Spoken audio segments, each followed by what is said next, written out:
नमस्कार, बोल के लब आजाद है तेरे, मैं अभिसार शर्मा। और कार्यक्रम शुरू करने से पहले आप सबसे एक बार फिर अपील कि मेरे इस कार्यक्रम को व्हाट्सएप और एसएमएस के जरिए कम से कम 5 लोगों के साथ साझा करें या फॉरवर्ड करें, ताकि आप और हम मिलकर जहरीली मीडिया के प्रोपेगेंडा को धराशायी कर सकें। और आज जो खबर मैं आपके सामने लेकर आया हूं ना, वाकई मैं निःशब्द हूं। मुझे लगता था कि हमारी मीडिया एक हद तक गिर सकती है, मगर इसके लिए कोई लक्ष्मण रेखा नहीं है, इसके लिए वो कोई हद नहीं है जिसे वो पार नहीं कर सकती है। आपको याद होगा, जब सुशांत सिंह राजपूत की मृत्यु हुई थी, तब सोशल मीडिया में कुछ गैर जिम्मेदाराना तत्वों ने सुशांत सिंह राजपूत की लाश की तस्वीरें जारी कर दी थी। इसकी कड़े शब्दों में आलोचना हुई थी और हमने कहा था कि लोगों की इंसानियत कहां मर गई है कि लोग इस तरह से सुशांत सिंह राजपूत की लाश की तस्वीरों को साझा कर रहे हैं। मगर अब यह काम सोशल मीडिया पर साझा नहीं हो रहा है। इस देश का एक बहुत बड़ा चैनल और शायद भारत के इतिहास का जो सबसे पुराना न्यूज़पेपर है, यानी कि टाइम्स ऑफ इंडिया, उससे जुड़ा हुआ एक न्यूज़ चैनल टाइम्स नाउ ने जो हरकत की है वो वाकई शर्मनाक है। आपकी स्क्रीन पर मैं कुछ तस्वीरें आपको दिखा रहा हूं और यहां पर देखिए, पूरे गर्व के साथ यह चैनल ये ऐलान कर रहा है कि हम आपके सामने सुशांत सिंह राजपूत की लाश की तस्वीरें दिखा रहे हैं। न्यूज क्लिक पर हम उन तस्वीरों को नहीं दिखा रहे हैं, हम आपके सामने सिर्फ इस चैनल ने किस तरह से वो किया जिसकी कल्पना आप इंसानियत के दायरों में रहकर कर भी नहीं सकते हैं। इस चैनल ने अपने प्राइम टाइम में, उस वक्त जब आप अपने बच्चों के साथ बैठकर डिनर कर रहे होते हैं, आप में से कई लोग इस चैनल को देख रहे होते हैं, तब इन्होंने सुशांत सिंह राजपूत की लाश को प्राइम टाइम में पेश किया। आज मैं सवाल पूछना चाहता हूं टाइम्स ऑफ इंडिया ग्रुप से।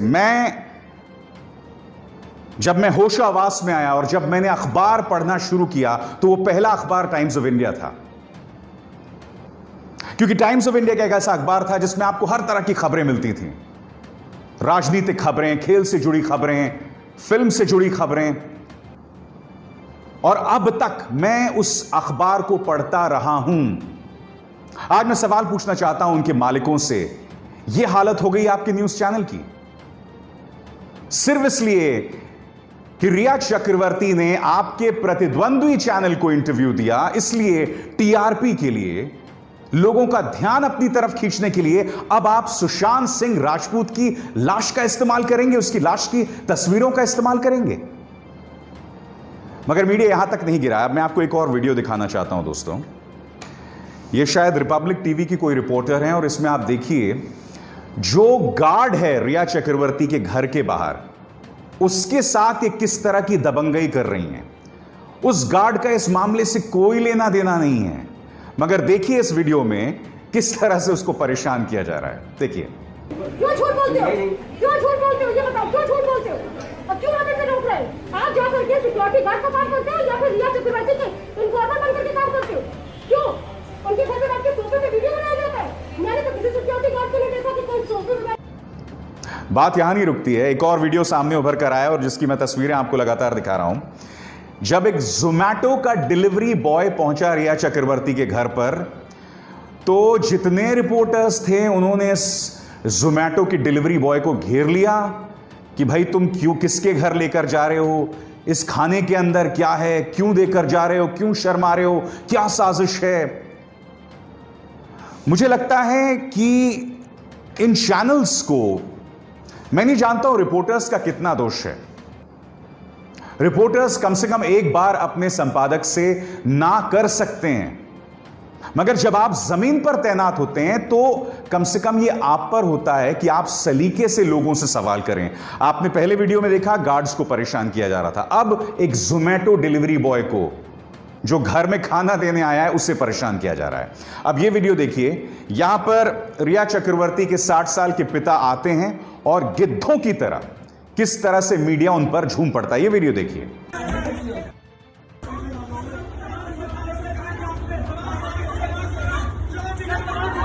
आगे तस्वीरें मैं आपके सामने क्यों बतला रहा हूं।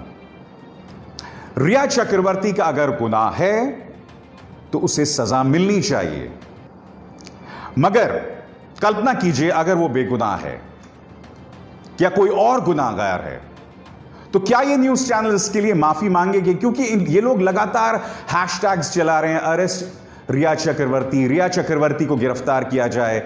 जितने भी लोग सुशांत सिंह राजपूत से जुड़े हुए हैं उन्हें गुनाहगार बताया जा रहा है या उन्हें कटघरे में रखा जा रहा है। रिया चक्रवर्ती के पिता को, उनके भाई को टारगेट किया जा रहा है। मैं स्पष्ट कर दूं, देखिए कानून क्या कहता है कि जब तक आपका गुनाह साबित ना हो आप बेकसूर हैं, मगर यहां मीडिया ने इसके पूरे मायनों को ही बदल दिया है।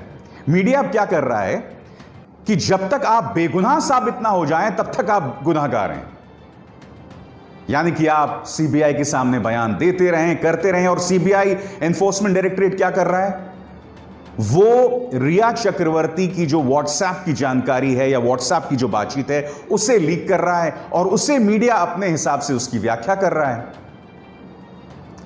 आज मैं आपसे सवाल पूछना चाहता हूं कि इसके जरिए आप किसको नुकसान पहुंचा रहे हैं? आप सिर्फ और सिर्फ सुशांत सिंह राजपूत की आत्मा को नुकसान पहुंचा रहे हैं, उनकी याद को नुकसान पहुंचा रहे हैं, क्योंकि एक बड़े न्यूज चैनल ने उनकी लाश की तस्वीरों तक को दिखा दिया।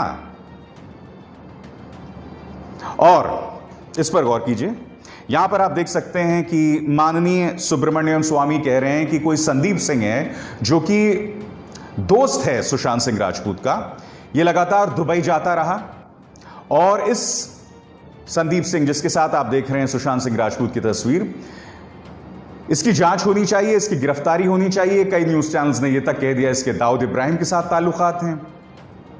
अब कांग्रेस ने पलटवार किया है और ये तस्वीरें जारी की हैं। आप जानते हैं इन तस्वीरों में वो महाराष्ट्र के पूर्व मुख्यमंत्री देवेंद्र सिंह फडणवीस के साथ दिखाई दे रहे हैं, जो अपने आप में कुछ गलत नहीं है, मगर आप ध्यान से ये पोस्टर देखिए। ये फिल्म आई थी 2019 के लोकसभा चुनावों के बाद और ये प्रधानमंत्री नरेंद्र मोदी पर बनी फिल्म थी। क्या आप जानते हैं कि संदीप सिंह इस फिल्म के प्रोड्यूसर थे? और आप खुद से सवाल पूछिए कि अगर प्रधानमंत्री नरेंद्र मोदी पर कोई फिल्म बन रही है तो कोई भी ऐरा गैरा उस फिल्म का प्रोड्यूसर बन सकता है क्या? तो संदीप सिंह के तार सीधे तौर पर भारतीय जनता पार्टी से जुड़ रहे हैं। तो अब क्या यही तर्क इस्तेमाल किया जाए बीजेपी के साथ और उन गोदी मीडिया चैनल्स के साथ? क्या यह कहा जाए कि जिस संदीप सिंह के साथ आप कह रहे हैं कि इसके दाऊद इब्राहिम के साथ ताल्लुकात हैं, आप यह तक कह रहे हैं कि सुशांत सिंह राजपूत की तथाकथित हत्या इस आदमी ने कराई, और अब जबकि इसके तार बीजेपी से जुड़ रहे हैं, तो क्या इस पूरे मामले को बीजेपी के साथ जोड़ दिया जाए? नहीं ना। मैं इसलिए आपसे लगातार कह रहा हूं कि इस मामले में कृपया बहुत जिम्मेदारी का परिचय दें, मगर वो जिम्मेदारी कहीं नहीं जा रही है। मीडिया लगातार अपने आप को दफन कर रहा है, अपने लिए खुद कब्र खोद रहा है और खुद अपने आप को दफन कर रहा है, शर्मनाक हरकतों का मुजाहिरा करके। और बात यहां नहीं रुकती। आपको याद होगा दोस्तों, आज से कई महीनों पहले मैंने एक शो किया था इंडिया के रेडियो रवांडा। वो शो क्या था मैं आपको बाद में बताऊंगा, मगर आपके सबसे पहले एक न्यूज चैनल है, इस न्यूज चैनल के संपादक ने प्राइम टाइम में एक शो किया, और वो शो क्या था कि हमारे नौकरशाही में मुसलमानों की संख्या बढ़ रही है, ब्यूरोक्रेट्स में मुसलमानों की संख्या बढ़ रही है, और उसने इसको नाम दिया नौकरशाही जिहाद का। इस मुद्दे को लेकर आईपीएस और आईएएस एसोसिएशन ने कड़ी आलोचना की है। और यही नहीं, मैं आपको दिखाना चाहूंगा कि कांग्रेस समर्थक तहसीन पूनावाला ने इस मुद्दे को लेकर न्यूज ब्रॉडकास्टिंग एसोसिएशन में भी शिकायत दर्ज की है, और उन्होंने अपने इस ट्वीट के जरिए जो आपके स्क्रीन पर है यह हमें बतलाया है कि रजत शर्मा, जो कि इंडिया टीवी के संपादक भी हैं और न्यूज ब्रॉडकास्टर्स एसोसिएशन में भी शामिल हैं, उन्होंने कहा है कि इस शिकायत पर कार्रवाई की जाएगी।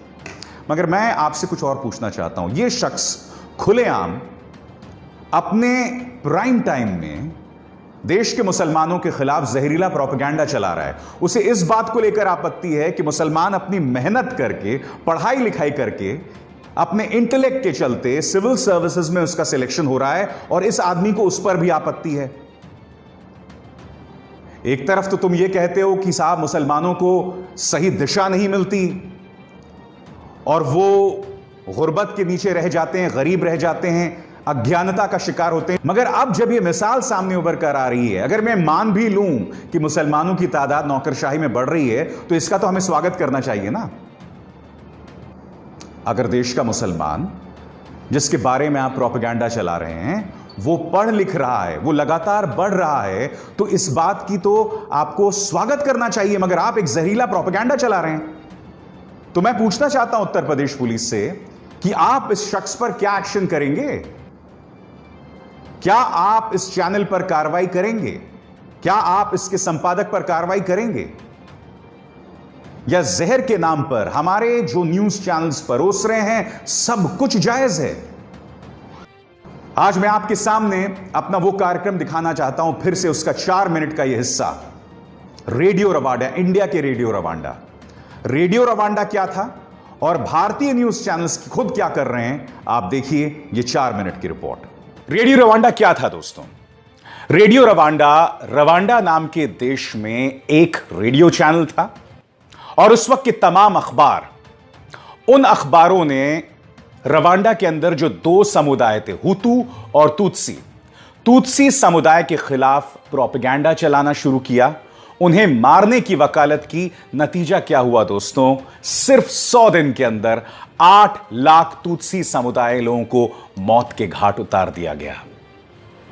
आज आपकी स्क्रीन पर यह तस्वीर है दोस्तों। यह तस्वीर किसकी है मैं आपको बताना चाहूंगा। यह तस्वीर है एन मैरी उविमाना की। कौन है एन मैरी उविमाना? सबसे पहले मैं चाहूंगा कि आप सुने कि एन मैरी कह क्या रही हैं। जिस दिन मेरे बेटे की हत्या हुई, उस सुबह उसने अपने दोस्त से कहा था कि उसे लगता है कि कोई उसकी गर्दन काट देगा। जब जब मुझे उसकी बात याद आती है तो मैं अंदर से टूट जाती हूं। उस दिन सेलेस्टिन 2 हमलावरों के साथ मेरे घर में दाखिल हुआ। उनके हाथों में लंबे लंबे चाकू और तलवार नुमा हथियार थे। हमने अपनी जान बचाकर घर से भागने की कोशिश की, लेकिन सेलेस्टिन ने अपने तलवार नुमा हथियार से मेरे 2 बच्चों की गर्दनें काट दी। यहां पर जिस सेलेस्टिन की बात एन मैरी कर रही हैं वो तो उनके पड़ोसी थे। सालों से इनके बीच में विश्वास था, मगर उसी पड़ोसी ने आके उसे मौत के घाट उतार दिया। जानते हैं क्यों? क्योंकि 90 के दशक से ही रवांडा के तमाम अखबार तुत्सी समुदाय, जो कि माइनॉरिटी में था, तुत्सी समुदाय के खिलाफ प्रचार चला रहे थे, उन्हें कॉकरोचेस बता रहे थे। आज मैं उसकी एक झलक आपको सुनाने वाला हूं। यह 1994 से पहले का रेडियो रवांडा का एक प्रसारण है। हम हिंदी और अंग्रेजी दोनों का तर्जुमा आपके सामने पेश करें। इसे ध्यान से सुनिएगा और इसे सुनकर आपको अपने देश की याद आएगी। सुनिए। Dimanche 19 juin 1994 et il est 16h22 à Kigali dans le blindé de la SLM. Avis à tous les Guinéens qui nous écoutent. Oui, à tous les Guinéens qui nous écoutent. Le Rwanda appartient à ceux qui le défendent vraiment. Et vous les Guinéens, vous n'êtes pas des Rwandais. inyenzi inkotanyi n'ababwiye abasirikare bacu nibo ba mbere mbabwira urubyiruko rwagutse kugira ngo bafashe abasirikare bacu, mbabwira inkumi, mbabwira abasore. Murabyumva rero, inyenzi ntabwo zishobora gukandira abantu bose. Umwana tugira iwacu